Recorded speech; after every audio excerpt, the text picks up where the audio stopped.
Hey y'all, welcome back to the Smoke Dungeon. DB here, and I'm rocking another sinus infection. So you're gonna notice I'm nasally today. But Halloween's coming up, y'all, and I wanted to share something from my miniature cabinet that always makes me think of Halloween. Even, in the middle of summer or the coldest of winters. And that something is this piece from the Armorcast Alien Terrain set, I believe is what it was. This is a resin model from Armorcast, who I believe is defunct, y'all. I don't think they're up in the mix anymore. I could be wrong. They were from Cali. Back in the day, they would make Games Workshop stuff, like Elder Tanks, Titans, all the things from Epic that Games Workshop didn't make, among other things. And they made some dope terrain. And this little guy, you know why he reminds me of Halloween, y'all? Because DB is of a certain age where he remembers Rick Moranis and the Little Shop of Horrors. Feed me, Seymour. Feed me.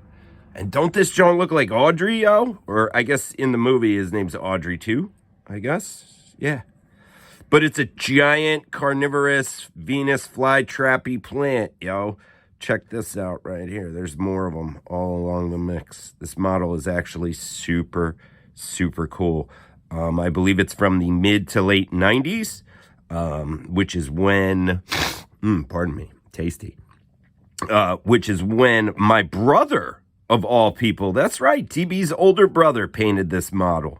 And I've had it, I don't know, probably 20-some years now. It was in a box of stuff I liberated from the original Smoke Dungeon, known as my mom's basement. You know what I'm saying? And this thing has place of pride in my cabinet because it's so dope, yo. It's so dope. I mean, let's be honest. Who in their right mind doesn't love a giant carnivorous plant, dude? And this one, the crazy thing is, this one was actually two-piece. It's a hinge right here. And my brother did this one so that he was like opening up to get you. And he put blood all over it and everything. And I believe my brother actually had like a skeleton that fit in here, but I thought that was kind of wonky. It was like an old GW skeleton. I was like, I don't want no parts of that. So, I got rid of that. But I kept this. And you can see he's starting to show a little wear and tear and dust and, parts where my bro, the paint's chipping off because I don't think this was definitely not varnished. But you can see where the paint is chipping off. And this was probably all painted with GW or Testors paints. Looks primarily GW-ish, if I'm being honest here.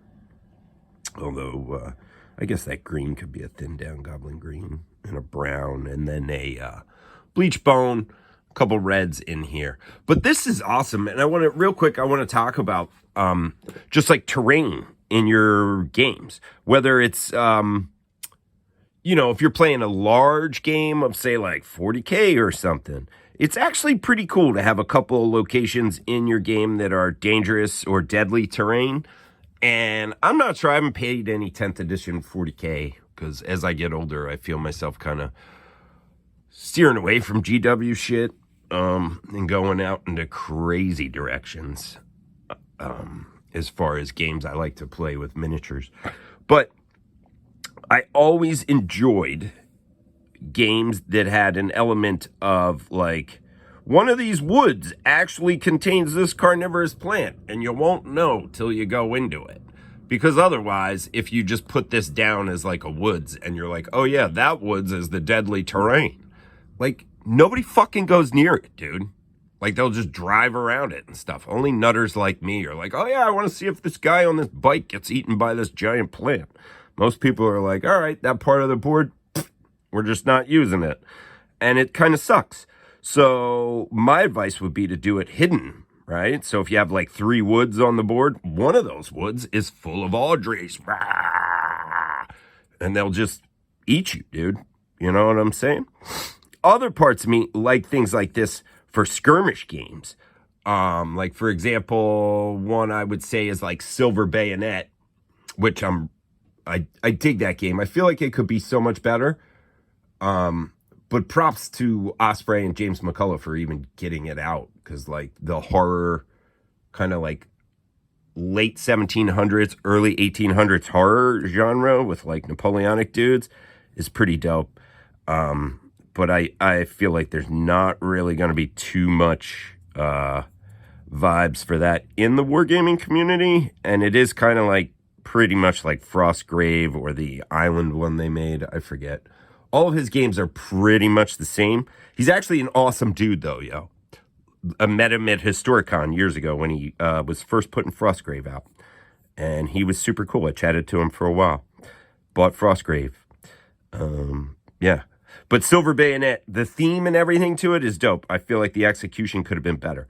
But anyway, like, what if you're in, like, 1803 and you're at some old conservatory and the board is just the conservatory, and you have to, like, find some mad doctor or something, mad botanist who's in there. And, like, what if most of the plants are fucking killer plants? You know what I'm saying? I just feel like stuff like this is underutilized by the vast majority of people. And I know the vast majority of people ain't going to watch this video, so it ain't going to really help. But I just want to put it out there in the universe, yo. Use more dangerous and deadly terrain. Especially Little Shop of Horrors, man-eating plants, yo. Catachan fucking killer, Catachan devil brain leaf fucking mixology plants, yo. Just do it. Do it. Randomness, all that stuff. That's what 40K was about back in the day. That's what Warhammer was about back in the day. It wasn't about net lists and making Crushatron armies and shit. It was about being goofy and silly and fun. Just like Little Shop of Horrors, dude. Rick Moranis. You know what I'm saying? Don't get much more goofier than that, dude. But yeah, anyway, I just wanted to share this really briefly. Giant Armorcast carnivorous plant. You know what I'm saying? Be good to one another. Do what you feel.